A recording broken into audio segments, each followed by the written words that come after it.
자, 지난 몇 주 동안 광야에서만 얘기를 했더니 다들 너무 힘들어 하시는 것 같아서 이제는 도시로 좀 들어와야 되겠다 싶어서 오늘은 좀 큰 도시 안으로 들어온 이야기를 좀 하면서 함께 은혜를 나누고자 합니다. 삭개오 이야기를 좀 할게요. 여러분들 잘 아시는 얘기지만 이 삭개오 얘기를 한번 쭉 훑어보면서 우리가 함께 은혜를 나누는 시간 되었으면 좋겠습니다. 자, 하루는 예수님께서 여리고를 지나가시게 되었습니다. 신약 시대의 여리고는 구약 시대의 여리고와는 그 자리가 다릅니다. 예수님 당시의 여리고는 여호수아에 의해서 완전히 무너져 버린 그 옛 여리고 성으로부터 남쪽으로 약 한 2km 정도 떨어진 곳에 새로 세워진 도시였습니다. 동쪽 지역에서 요단강 동편에서 예루살렘으로 가기 위해서 반드시 거쳐야 하는 곳이 여리고입니다. 그러니까 가나안 땅의 동쪽의 관문과도 같은 자리에 위치한 성읍이 바로 이 여리고성입니다. 그래서 그러다 보니까 이 여리고성은 당시에 동서교역의 관문과도 같은 아주 좋은 지리적 위치로 상업이 매우 발달한 크게 번화한 번성한 그런 도시였습니다. 동서교역 무역하는 사람들이 항상 들렸다 가다 보니까 그곳에 늘 사람들이 많고 모든 것들이 활성화되어 있고 그리고 경제적으로 풍요로웠기 때문에 로마 제국은 세금을 거둬들이기 위해서 여리고에 세관을 두어 운영하였습니다. 로마 제국은 각 식민지에 자신들이 직접 세금을 거두어 드리는 것이 아니라 자기들이 그 정복한 그 식민지 백성들로 하여금 세금을 거둬들이게 한 기본적인 조세 정책이 그랬어요. 로마 사람들이 가서 직접 세금을 거둬들이는 것이 아니라 자기들이 정복한 나라의 사람들로 하여금 세금을 걷어서 세금을 내도록, 그래서 자기네들이 책정한 그 세금만 걷어가고요. 그 사람들이 뭐 얼마나 더 걷던지 그건 전혀 신경 쓰지 않아요. 자기네들이 책정한 세금만 주면은 그것만 받아가는 그렇게 세금 조세 정책을 그렇게 이끌어갔습니다. 이곳 여리고에서도 아까 말씀드렸던 것처럼 동서교역이 활발하고 무역이 성행하고 그러다 보니까 이 큰 다른 지역에 비해서 아주 큰 세관이 자리를 잡고 있었습니다. 그리고 오늘 본문의 주인공인 삭개오는 그 세관의 책임자였습니다. 자, 삭개오에 대한 몇 가지 정보를 오늘 본문에서 찾아볼 수 있습니다. 먼저 2절 말씀 한번 보도록 하겠습니다. 2절 말씀입니다. 시작. 삭개오라 이름하는 자가 있으니 세리장이요 또한 부자라. 자, 누가복음을 기록한 누가는 이 삭개오에 대한 정보를 간단하게 우리에게 알려주고 있습니다. 삭개오라 이름하는 자가 있으니 세리장이요 또한 부자라. 자, 삭개오라는 사람이 여리고에서 살고 있었는데 그 사람은 세리장이었고 로마가 세운 그곳 세관에 그것을 총책임 맡은 세리장이었고요. 또한 부자였다라고 그렇게 설명해주고 있습니다. 보통 세리들은 이 로마가 요구하는 세금보다 더 많은 세금을 받아서 자신들의 이익을 챙기는 부정부패의 중심이기도 했습니다. 삭개오는 자기 밑에 있는 세리들을 통하여서 막대한 이득을 챙기고 있었던 것입니다. 예를 들면 로마가 세율을 20%로 정해서 20% 세금을 걷어가면 이 세리들은 이 사람들에게서 20%만 걷는 것이 아니라 40%, 50% 이렇게 거두고 로마한테 줄 것 주고 나머지는 다 in my pocket, 자기 주머니에 다 긁어 모았습니다. 그러니까 자기들의 이익을 챙기기 위해서 이 동족들의 등골을 빼먹는 그런 역할을 하고 있었던 것입니다. 그러나 세리들은 이러한 일로 인해서 일반 백성들에게 아주 많은 원성을 샀으며 부정하고 더러운 그런 죄인 취급을 받게 됩니다. 7절 말씀을 보면 삭개오를 사람들이 죄인이라고 부릅니다. 예수님께서 삭개오의 집에 유하여야겠다라고 말씀하시니까 저가 죄인의 집에 유하는도다라고 말해요. 그러니까 삭개오를 죄인 취급하고 있었다라는 것입니다. 근데 한 가지 재밌는 것은 이 삭개오라는 이름의 뜻은요, 이 깨끗한 사람, 청결한 사람이란 뜻을 가지고 있어요. 우리가 알고 있던 삭개오의 이미지하고는 전혀 다른 그런 이름을 가지고 있었습니다. 그러니까 삭개오는 자기의 이름이 가진 의미와는 전혀 다른 삶을 살아가고 있었다라는 것입니다. 깨끗하고 청결하다라는 뜻을 가진 이름과는 전혀 다른 그런 삶을 살아가고 있었습니다. 유대인들은 그래서 절대로 이 세리의 집에 들어가지 않고 죄인이라고 여겼기 때문에, 부정하고 더러운 사람이라고 여겼기 때문에 이 세리의 집에 들어가지도 않고 세리와 함께 식사하지도 않고 또 세리를 친구로 삼지 않았습니다. 세리들은 로마의 앞잡이로 악한 죄인들이기 때문에 그들과 함께하면 율법에 어긋나는 일로 여기며 절대로 세리들과는 가까이 하지 않았습니다. 율법의 핵심은 더럽고 부정한 것들을 가까이 하지 않는 것입니다. 정결한 삶을 사는 것입니다. 그런데 이 세리들은 바로 율법의 그 정결법의 대척점에 서 있는 그런 아주 악하고 더럽고 그런 사람들로 여겼기 때문에 이 세리들을 가까이 하면은 부정한 사람이 되어서 제사를 드리지 못한다라고 생각을 했기 때문에 이 세리들을 절대 가까이 하지 않았습니다. 따라서 세리들에게는 친구도 이웃도 없는 외톨이 신세였습니다. 돈은 많았지만 모든 유대 민족에게 왕따를 당하고 손가락질을 받으며 인간 대접을 받지 못하는 신세였습니다. 삭개오도 그런 사람이었습니다. 그 중에서도 또 세리장이었다라고 하니까 죄인 중에 우두머리 취급을 받는 사람이었습니다. 게다가 삭개오는 신체적으로 아주 볼품이 없는 사람이었습니다. 그는 키가 아주 작았기 때문입니다. 누가는 또 삭개오에 대한 또 다른 정보를 제공해 줍니다. 3절 말씀 보도록 하겠습니다. 3절 말씀입니다. 시작. 그가 예수께서 어떠한 사람인가 하여 보고자 하되 키가 작고 사람이 많아 할 수 없어. 자, 삭개오가 예수께서 이제 여리고성이 지나간다라는 소문을 듣고서는 예수께서 어떠한 사람인가 하여 보고자 하되 키가 작고, 자, 예수님을 보려고 나왔는데 키가 작았다라고 그를 그렇게 표현하고 있어요.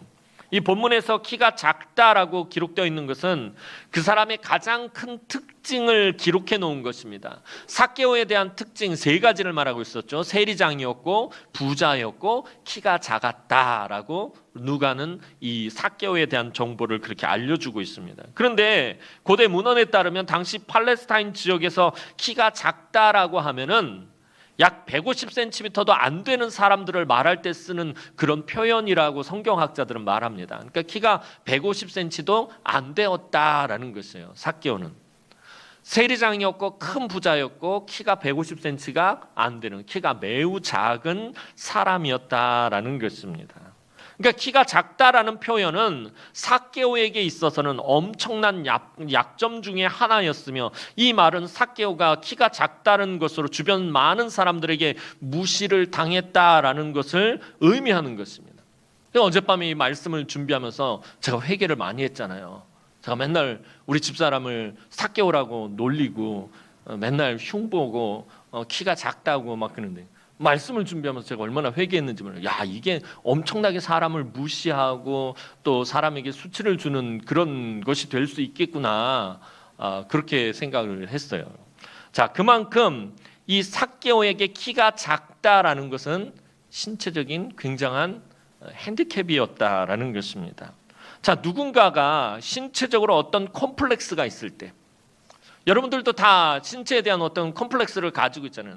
나는 다른 삭개오처럼 난 다른 사람보다 좀 키가 컸었으면, 나는 다른 사람보다 이 머릿결이 좋았었으면, 내 눈이 더 컸으면, 내 입술이 참 예뻤으면 하면서 이렇게 그 자기 몸에 대한 어떤 그런 컴플렉스들을 가지고 있잖아요.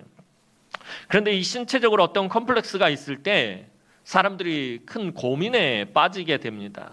이게 자신감이 때로는 없어지게 되고요. 또 삶의 의욕을 잃기도 하고요. 다른 사람을 만나는 것이 두렵기도 하고 의사표현도 잘 하지 못할 때가 있다라는 것입니다. 삭개오는 이 콤플렉스가 아주 심했던 사람입니다. 워낙 키가 작다 보니까 그걸로 많은 사람들에게 무시를 당했던 것입니다. 삭개오는 다른 사람에게 천대받는 세리라는 것도 큰 고민이었지만 자기가 신체적으로 키가 작은 난쟁이라는 것도 큰 아픔이었습니다. 그것은 오늘 본문처럼 세리라는 말과 더불어 늘 자기를 설명하는 말이기 때문입니다. 삭개오 하면 늘 따라붙는, 삭개오를 설명해주는, 삭개오가 어떤 사람이다 알려주는, 항상 그 설명하는 수식어로 붙는 게 뭐예요? 세리라는 말과 키가 작다라는 말이에요. 이 두 가지는 항상 따라 붙는 거예요. 어딜 가서도, 이 여리고성 안에서 어딜 가서도 이제 삭개오가 누구냐라고 물으면은 그 삭개오를 설명할 때 늘 말하는 것이 이 두 가지였습니다. 세리와 키가 작은 난쟁이. 세리라는 말에다가 정말 듣기 싫은 말이 하나 덧붙여져서 키 작은 세리, 삭개오, 이 완전히 수치의 2종 세트였어요. 굴욕의 2종 세트를 늘 달고 살던 사람이 바로 삭개오였습니다. 이런 말을 뒤에서 들을 때마다 삭개오는 아마도 더 악착같이 돈을 긁어 모았을지도 모릅니다. 그래, 너희들 나 비웃어라, 나 세리라고 너희들 욕하라고, 손가락질하고, 죄인이라고, 더럽다고, 부정하다고 가까이 하지 않고 너희들 나를 조롱하고, 그래 마음껏 그래라, 나는 너희들 숨겨둔 돈까지 싹싹 다 긁어 내가 빼앗아 줄 테다. 아마 삭개오는 그렇게 독한 마음을 품고서는 그렇게 살아왔을지도 몰라요. 그래서 로마 세관에 세리장이라는, 세리의 우두머리라는 자리에까지 올랐을 것입니다. 얼마나 돈을 잘 긁어 모았으면 장을 시켰겠어요. 악착같이 주변에 있는 사람들의 주머니에 숨겨진 돈까지도 아마 다 빼앗아 냈던 것 같아요. 삭개오가 왜 이렇게 된 것입니까? 삭개오 안에 너무 큰 상처와 쓴뿌리들이 생겨난 것이에요. 여러 가지 상처와 쓴뿌리들로 인해서 이 삭개오가 그만 많이 삐뚤어져 있었던 것입니다. 사람들에게 사랑도 받지 못하고, 사랑을 받지 못하다 보니까 사랑할 줄도 모르는 거예요. 늘 말씀드리지만 사랑받은 사람이 사랑할 줄 아는 거고요, 상처받은 사람이 다른 사람에게 상처를 주게 되는 거예요. 삭개오는 사랑받지도 못해서 사랑할 줄도 모르고요, 늘 상처만 받아왔기 때문에 또 다른 사람들에게 늘 상처를 주는 그런 삶을 살아가고 있었던 것입니다. 그에게, 이 삭개오에게 더 이상 이웃과 친구라는 단어의 의미가 우리가 생각하는 말과는 다른 것이었습니다. 오늘 저와 여러분들이 생각하는 이웃이라는 말, 친구라는 말, 이것과 삭개오가 생각하는 이웃, 친구는 그 의미가 전혀 달랐다라는 것입니다. 삭개오에게 있어서 이웃이라는 말은요, 곧 무엇과 같은 말이냐면 원수와 같은 말이에요. 늘 자기를 정죄하고 욕하고 손가락질하고 비웃고 수치스럽게 생각하고 더럽게 여기니까, 이웃들이 늘 그랬으니까 삭개오에게 있어서 이웃이란 원수와 같은 존재였던 것이에요. 상처와 고통만 주는 그런 사람들이었다라는 거예요. 우리가 이웃하고 친구하면은 떠오르는 개념들이 무엇입니까? 사랑, 정겨움, 정다움, 친절, 관심, 배려, 뭐 이런 뜻은 전혀 없었다라는 거예요. 삭개오에게 있어서는 오직 증오와 미움을 나타내는 낱말이 이웃이라는 말이었습니다. 그러다 보니까 삭개오는 주변 사람들, 이웃과의 관계성이 완전히 깨져 있었습니다. 온전한 관계성이 만들어지지 못했다라는 것입니다. 이렇게 볼품없고 상처투성이인 삭개오의 귀에 한 소문이 들리게 됩니다. 그것은 예수라는 사람이 여리고를 지나가게 됐는데, 이 사람은 죄인들과 병자들과 약한 자들의 친구가 되어주는 사람이다라는 거예요. 죄인들도 꺼리낌없이 만나주고, 아주 약한 사람들도 가까이 하고, 아픈 사람들은 고쳐주고, 그런 사람이 오늘 여리고를 지나간다라는 것입니다. 그분은 편견도 없고 다른 사람들의 눈치도 보지 않고, 죄인이든지 더러운 병에 걸린 사람이든지 가난하고 비천한 사람이든지 그 어느 누구라도 그분에게 오는 것을 막지 않으시고 사랑과 긍휼을 베푸시며 하나님의 말씀을 친절하게 들려주신다라는 소문을 이 삭개오가 듣게 된 것입니다. 이 당시에 예수님은 이 유대 땅, 이 가나안 땅 안에서 아주 제일 핫한 인물이었습니다. 아주 시골 구석구석까지 그 이름이 알려져 있던 분이었습니다. 삭개오는 그 이야기를 듣고 그 소문을 듣고 도대체 예수님이 어떤 분인지 너무 궁금했습니다. 그래서 그가 어떤 사람인지 보고자 해서 가게 됩니다. 예수님의 얼굴을 한 번이라도 봐야겠다라는 생각에 조심조심 다른 사람들의 눈치를 보며 길가로 향했습니다. 여리고성에 사는 모든 사람들도 다 길가로 몰려 나온 것 같았습니다. 사람이 얼마나 많았는지 성경은 사람이 많아라고 표현을 하고 있어요. 아마 여리고성에 있는 모든 사람들이 예수를 보기 위해서, 예수님을 보기 위해서 다 몰려 나온 것 같아요. 그런데 삭개오에게 문제가 생겼습니다. 그것은 삭개오의 키가 너무도 작아서 앞에 서 있는 사람들에게 가려 예수님 머리카락도 볼 수가 없었다라는 거예요. 키가 작다라는 표현과 그 뒤에 바로 사람이 너무 많아라고 표현하고 있어요. 이게 지금 삭개오가 부딪힌 문제입니다. 키가 너무 작고 사람이 너무 많아서 예수님을 볼 수가 없었다라는 거예요.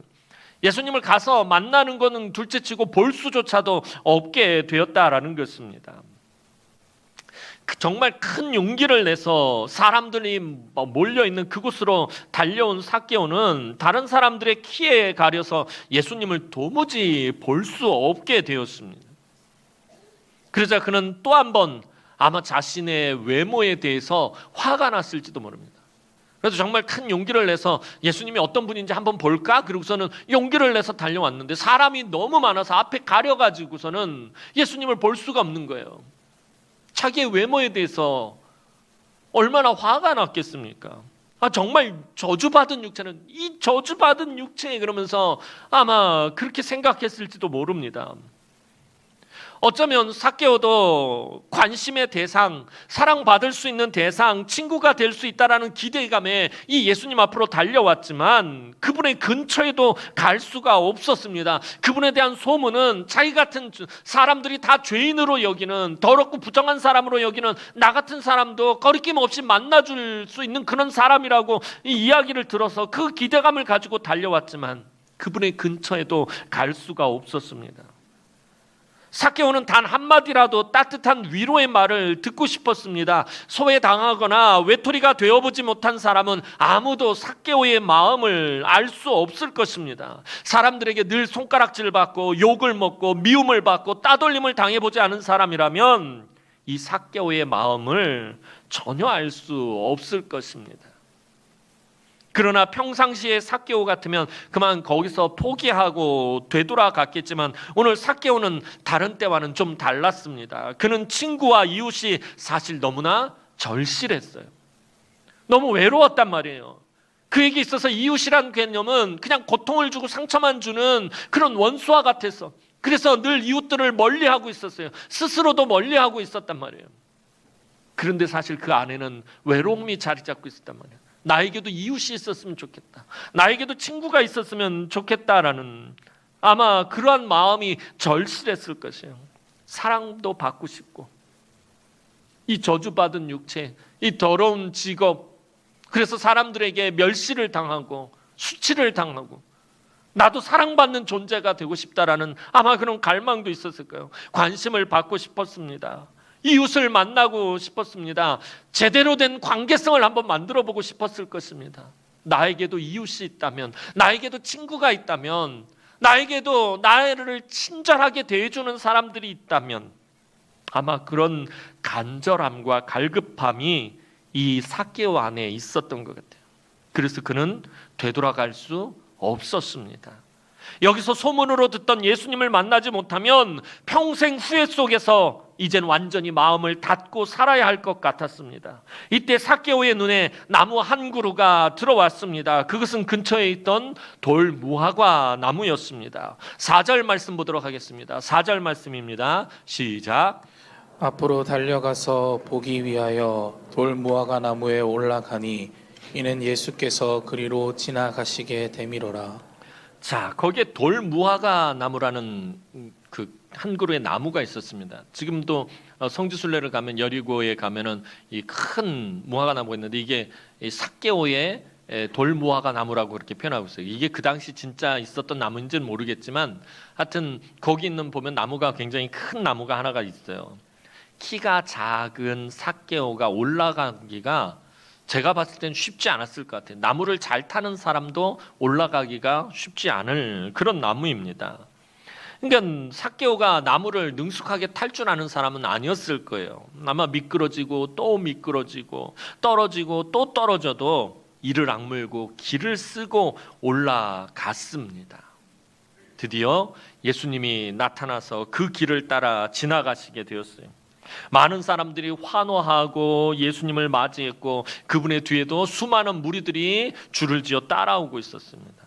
그리고 그때 삭개오는 예수님과 눈이 마주치게 됩니다. 5절 말씀 보도록 하겠습니다. 5절 말씀입니다. 시작. 예수께서 그곳에 이르사 쳐다보시고 이르시되 삭개오야 속히 내려오라 내가 오늘 내 집에 유하여야 하겠다 하시니. 자, 예수님이 수많은 무리들 속에서 여리고 동네를 지나가고 계셨습니다. 거기 얼마나 많은 사람들이 있었어요. 여리고 사람들이 다 나왔는데 그때 예수님 눈에 한 가지 이상한 게 들어오죠. 나무 위에 웬 사람이 쳐다보고 있더란 말이에요. 수많은 여리고 사람들 속에서 한 명이 예수님 눈에 보입니다. 그래서 예수님이 쳐다보시고, 예수님의 눈빛은 지금까지 삭개오가 보아왔던 눈빛과는 전혀 다른 것이었습니다.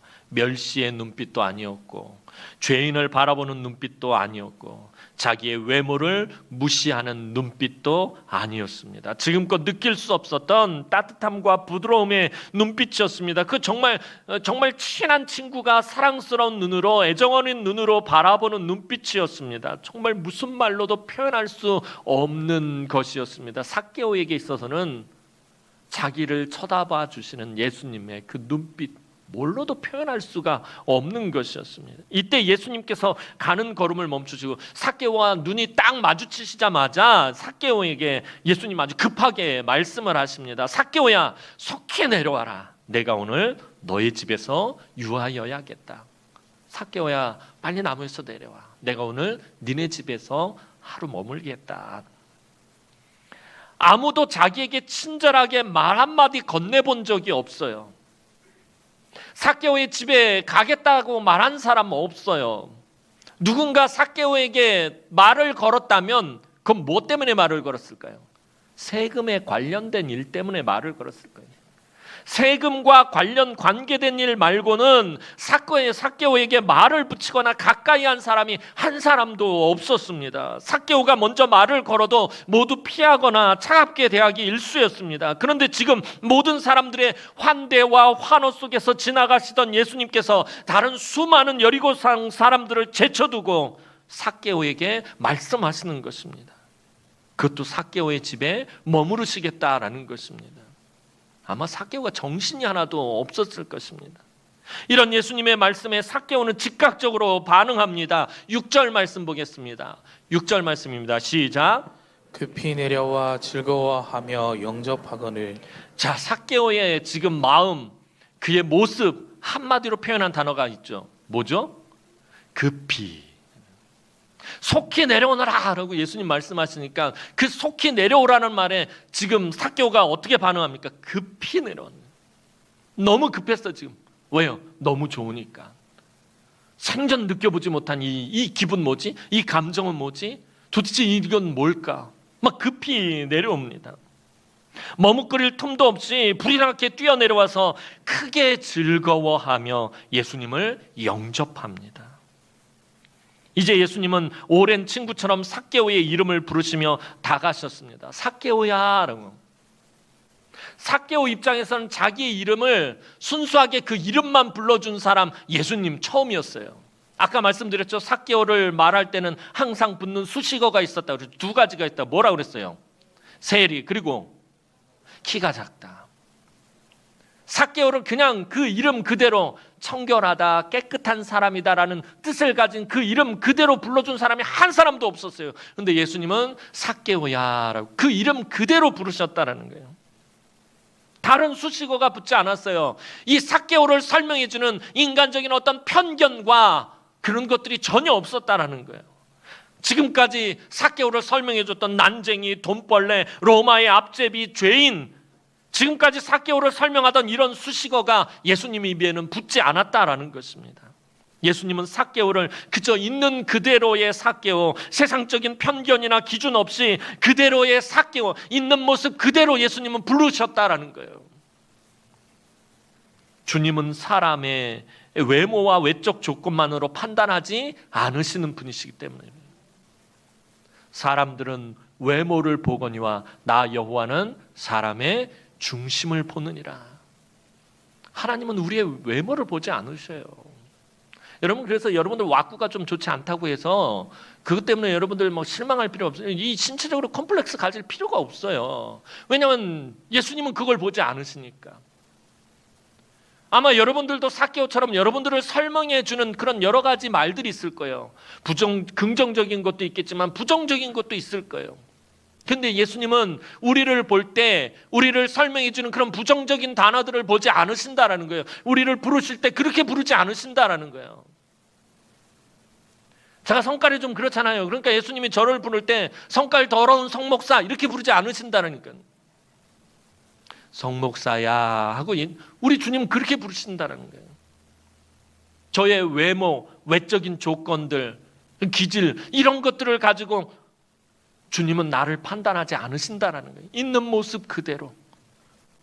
때로는 상처받고 때로는 아파하고 때로는 서러워하고 때로는 걱정하고 근심하고 염려하며 때로는 고민하고 괴로움 가운데 있는 나의 있는 모습 그대로 주님은 받아주시고 있는 모습 그대로 불러주신다라는 것입니다. 여러분, 근데 주님께서 삭개오를 있는 모습 그대로 불러주시자 놀라운 상황이 발생을 합니다. 그것은 주님께서 삭개오를 사랑으로 부르시자 삭개오가 새 사람으로 즉각 변해버렸다라는 것입니다. 이게 기적인 거예요, 사실은. 예수님을 만나기 이전과 만난 이후의 모습이 비포 애프터가 완전히 달라졌다는 거예요, 삭개오가. 예수님의 사랑의 음성으로 자기 이름을 듣는 순간, 자기를 부정적으로 설명해 주는 단어들 없이 그저 그 사랑의 음성으로 자기의 이름 있는 그대로 듣는 순간 삭개오의 성품이 변화되었어요. 예수님의 사랑이 삭개오의 영혼을 터치하는 순간, 이 상처투성이인 삭개오의 영혼을 어루만져 주시는 순간 그가 변화되었다라는 것입니다.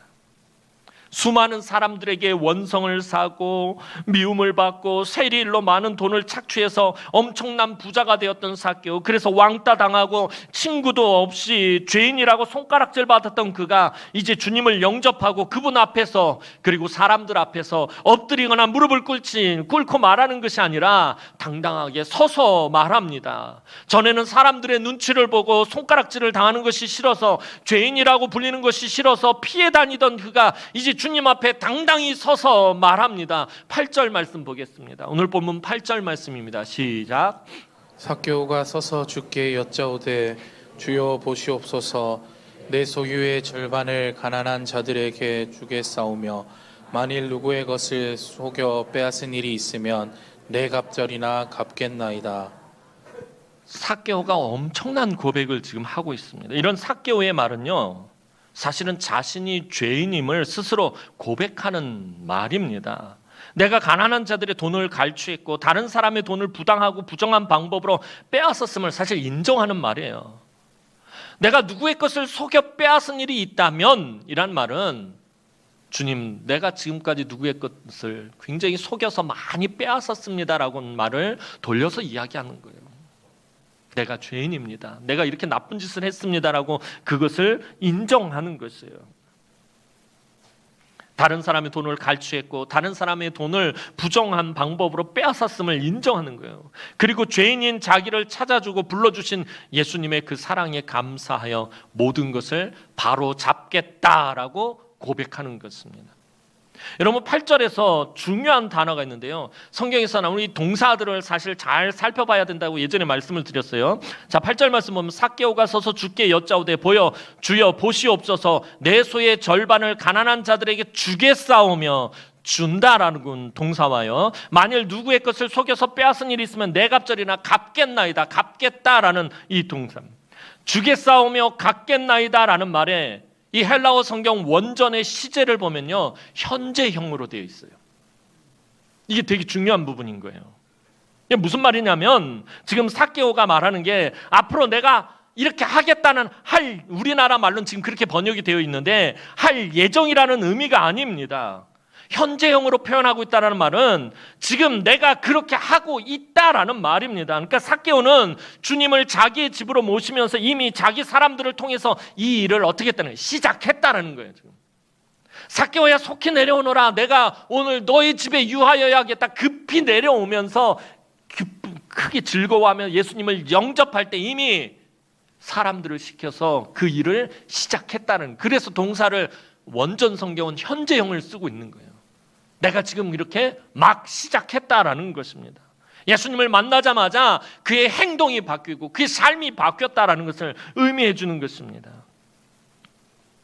삭개오는 주님을 자기의 집에 모시면서 이미 자기 사람들을 통해서 이 일을 시작했어요.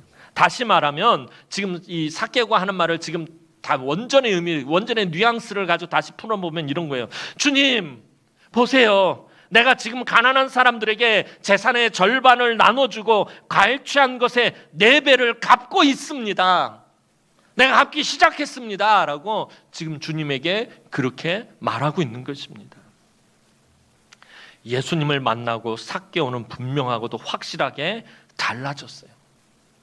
예수님의 사랑이 그의 영혼을 한번 어루만졌더니, 예수님의 사랑의 눈빛을 한번 보고 그분의 사랑의 음성을 듣고 그분의 그 어루만지심을 느끼고서는 이 삭개오가 완전히 달라져 버렸다는 거예요. 전에는 자기가 죄인이라는 것을 인정하기 싫었습니다. 다른 사람들이 미워서, 우리 주변에 있는 이웃들이 너무 미워서 자기가 죄인이라는 것을 알면서도 인정하지 않았습니다. 그러나 예수님을 만나고 그분의 눈빛을 보고 자기를 불러주시는 그분의 음성을 듣고는 그는 변화되었어요. 자기가 죄인이라는 것을 인정했어요. 그는 자기의 소유를 나눠주고 갚겠다는 말로 자기의 죄를 인정하고 아울러 회개도 한 것이었어요. 이때 예수님께서 이 삭개오에게 말씀하십니다. 9절 말씀 보겠습니다. 9절 말씀입니다. 시작. 예수께서 이르시되 오늘 구원이 이 집에 이르렀으니 이 사람도 아브라함의 자손임이로다. 예수님이 지금 삭개오의 말을 듣고서는 구원을 선언하시고 계십니다. 예수님을 만나고 자기가 죄인임을 인정하고 그리고 회개한 자에게는 하나님의 온전한 구원의 은혜가 반드시 베풀어진다는 것입니다. 회개란 지금까지 하던 일에서 완전히 등을 돌리고 되돌아서서 그 길로 가지 않는 것을 의미합니다. 잘못했다라고 말하고 나서 다시 그 길로 가는 것이 아니라 180도 반대 방향으로 돌아서는 것을 의미하는 것이 회개입니다. 내가 예전에 하던 것을 하지 않는 것이 회개이다라는 것입니다. 삭개오는 지금까지 자기가 부정하게 모은 것을 다 돌려주고 자기의 재산의 절반을 가난한 사람들에게 나눠주고 남의 것을 강제로 빼앗은 것을 되돌려주겠다라고, 되돌려주고 있습니다라고 고백하고 있어요. 이것이 진정한 회개의 모습입니다.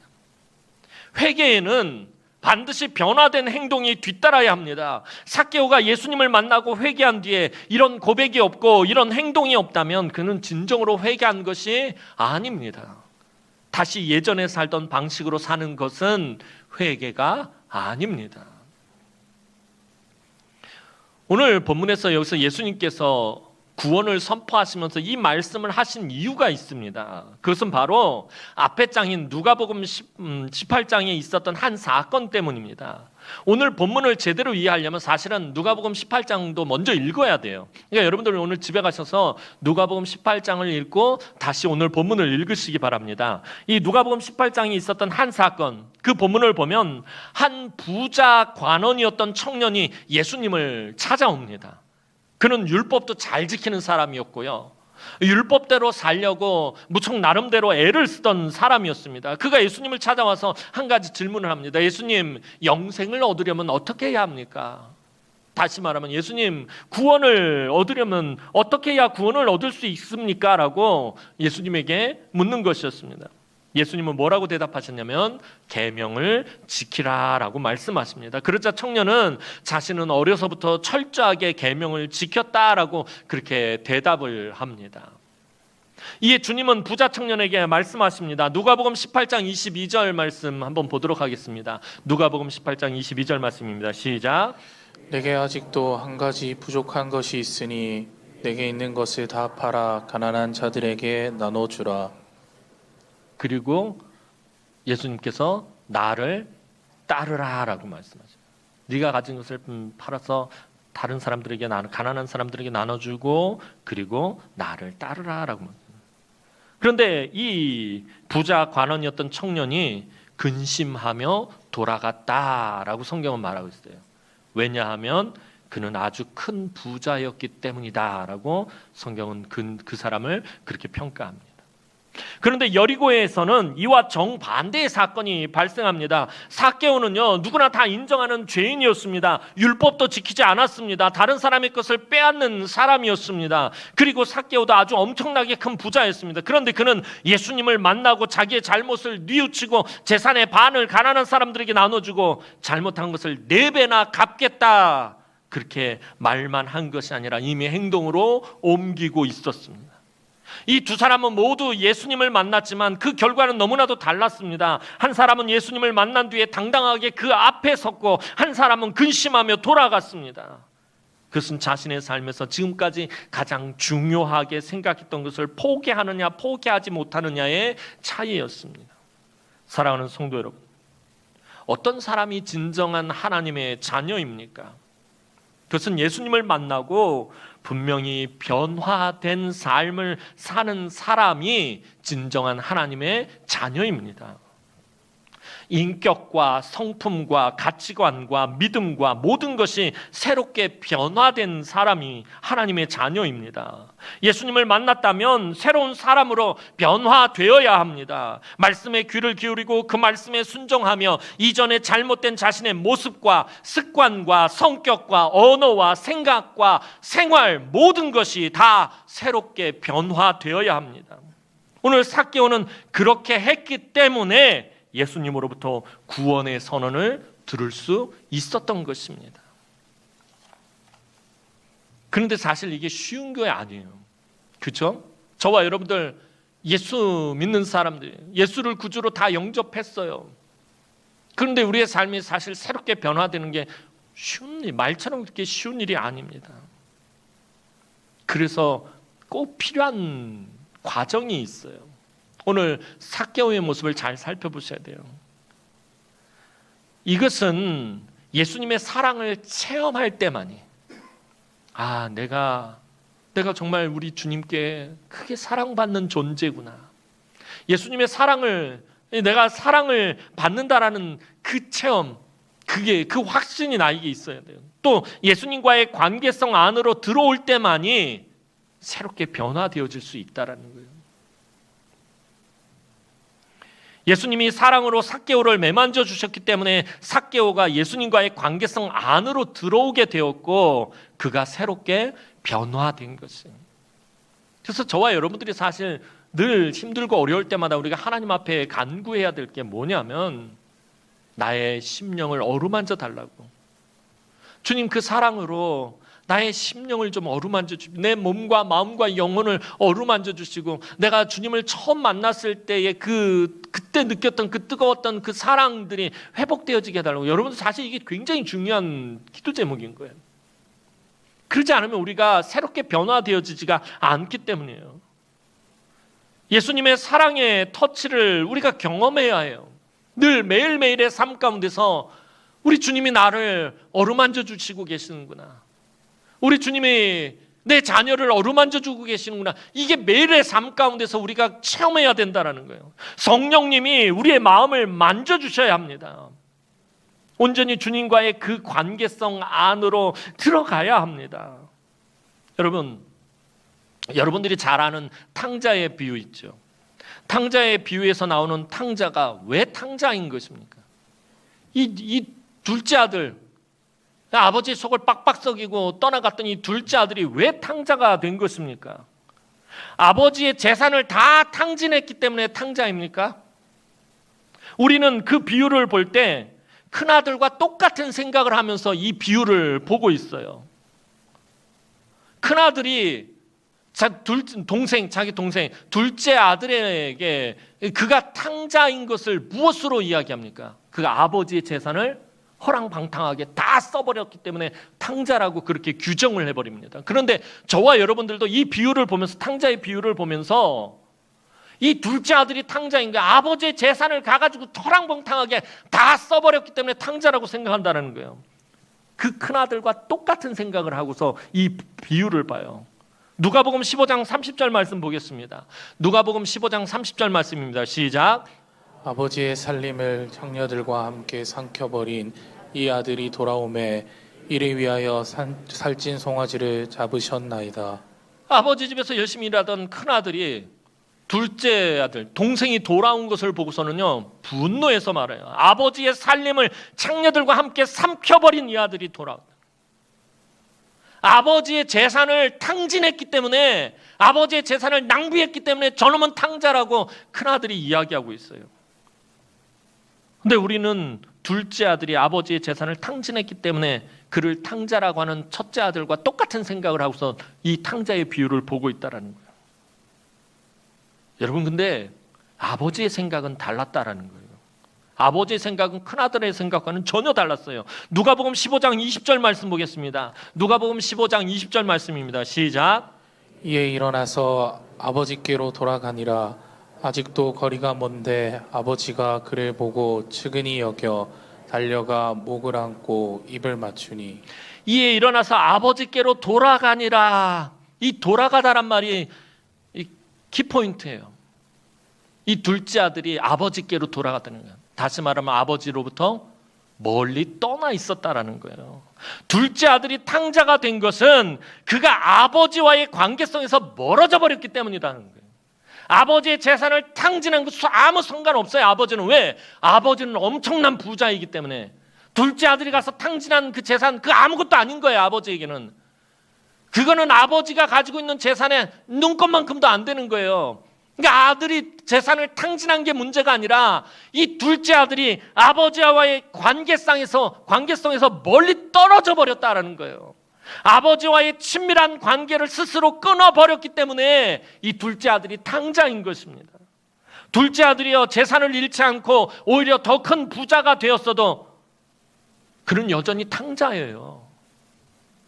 아버지 재산을 가지고 먼 곳에, 먼 나라에 가서 그 재산을 가지고 장사를 해서 돈을 엄청 벌었어요. 굉장히 많아요. 대박이 났어요. 그렇게 큰 부자가 되었어도 둘째 아들은 여전히 탕자라는 거예요. 왜냐하면 아버지와의 관계성 밖에 있기 때문이에요. 아버지로부터 멀리 떨어져 있기 때문이에요. 큰아들도 문제인 것은 마찬가지입니다. 아버지랑 같이 살면서도 아버지의 성품과 아버지의 마음을 제대로 이해하지 못하는 것을, 그것을 보아서 큰아들은 아버지와 온전한 관계성을 맺지 못하고 있었던 거예요. 큰아들도 아버지와 친밀한 관계를 맺지 못하고 있었던 거예요. 아버지에 대해서 제대로 알지 못하고 있어요. 그렇다면 큰아들도 아버지와 같이 살았어도 여전히 그도 탕자인 거예요. 탕자의 비유에서 중요한 거는요, 아버지와의 관계성이에요. 아버지하고의 거리감인 거예요. 아버지와의 그 친밀함인 거예요. 오늘 저와 여러분들도 마찬가지입니다. 하나님과 친밀한 관계성 안에 있지 못하다면, 주님의 사랑을 터치를 경험하지 못했다면 지금 막 예수를 영접한 이 삭개오만도 못한 사람이 저와 여러분들이다라는 거예요. 예수를 믿은 지 아무리 오래됐어도 매일같이 우리를 어루만져 주시는 그 주님의 사랑의 터치를 알지 못하고, 하나님과 친밀한 관계성, 하나님과 아빠 아버지 되신 우리 하나님과 그 친밀한 관계성 안에 있지 못하다면 지금 막 예수를 영접한 이 삭개오만도 못하다라는 것입니다. 삭개오가 예수님을 만나기 전에는 이웃과 사람들을 미워하고 증오했어요. 악착같이 그 돈을 빼앗으려 들었어요. 그러나 예수님이 그의 마음을 사랑으로 어루만져 주시자, 그에게 따뜻한 음성을 들려주시고 사랑의 눈빛을 보여주시자 그의 이웃이라는 개념이 단번에 변화가 되어버렸어요. 이웃을 사랑할 수 있게 되었다는 거예요. 사랑을 받으니까 사랑할 수 있게 된 거예요. 그 전까지 아까 말씀드렸던 것처럼 이 전까지 예수님을 만나기 전까지 삭개오에게 있어서 이웃이라는 개념은 원수예요. 상처와 고통을 주는 사람이에요. 그런데 예수님을 만나고 나서 그가 이웃의 개념이 변했어요. 이웃을 사랑할 수 있게 되었어요. 무엇을 보면 알 수 있어요? 내 재산의 절반을 나누어 주겠다라고 말하는 이웃에 대한 개념이 변한 거예요. 예수님이 그 마음을 어루만져 주시니까 상처투성이었던 이 삭개오에게 있어서 이웃이라는 개념이 완전히 변화가 돼버린 거예요. 사랑하는 성도 여러분, 그럼 우리가 예수 믿는 사람들이라면, 예수를 구주로 영접한 사람들이라면 여러분들 새롭게 변화되어져야 합니다. 새로운 예수의 성품을 우리가 품을 수 있어야 합니다. 예수님을 즐겁게 영접한 삭개오처럼 이전에 우리의 옛사람의 모습을 분명히 벗어버리고 새롭게 변화되어야 합니다. 그래야 모든 것이 온전하게 회복될 수 있습니다.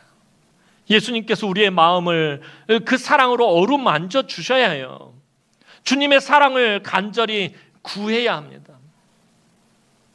여러분 늘 하나님 앞에 기도할 때, 여러분들 기도할 때, 기도 시작할 때 그 시작 서두에 그렇게 기도하세요. 주님, 이 시간에 내 마음을 좀 어루만져 주십시오. 내 거친 마음을 그 사랑으로 어루만져 주십시오. 근심과 걱정과 염려가 넘쳐나는 내 마음을 그 사랑의 음성을 들려주십시오. 여러분들 그렇게 기도하고 그 사랑을 먼저 간구하시기 바랍니다. 그리고 내가 우리 성도들의 마음을 아프게 했다면 4배로 용서를 구해야 돼요. 우리가 성도들을 사랑하지 못했다면 4배로 사랑해야 해요. 우리가 교회 안에서 온전히 섬기지 못했다면 4배로 섬겨야 합니다. 우리가 인색해서 서로에게 베풀지 못했다면 4배로 베풀어야 합니다. 오늘 우리가 하나님 나라의 소망을 갖기 위해서는 우리의 잃었던 모습을 예수 그리스도 안에서 회복해야 합니다. 삭개오와 같은, 예수님을 만나기 이전에 삭개오와 같은 우리의 모습을 인정하고 예수 그리스도를 우리 삶 가운데서 다시 만나야 합니다. 우리가 삭개오의 모습으로 하나님 내가 4배나 갚겠습니다 고백할 때 우리의 모든 삶의 아픔과 상처와 고통과 괴로움이 비로소 치료되어지기 시작할 것입니다. 이제 우리 주님께서 그 사랑의 손길로 우리 성도들의 몸과 마음과 영혼을 어루만져 주셔서 우리 남흥의 모든 성도들이 예수를 만난 삭개오와 같이 회복되고 치유되고 새롭게 되고 도전받고 하나님 나라의 새로운 비전을 소유하게 되기를 주님의 이름으로 축원합니다. 기도드리겠습니다. 사랑과 은혜가 많으신 아버지 하나님, 은혜와 사랑을 진심으로 감사를 드립니다. 하나님, 예수를 믿는다고 말하면서도 늘 삭개오와 같이 상처투성이고 우리 안에 가시와 쓴뿌리들이 넘쳐나고 하나님 온전히 하나님의 선하신 뜻대로 살지 못할 때가 얼마나 많습니까? 주님, 우리의 이 거친 마음, 모난 마음을 주님의 그 사랑의 손길로 어루만져 주옵소서.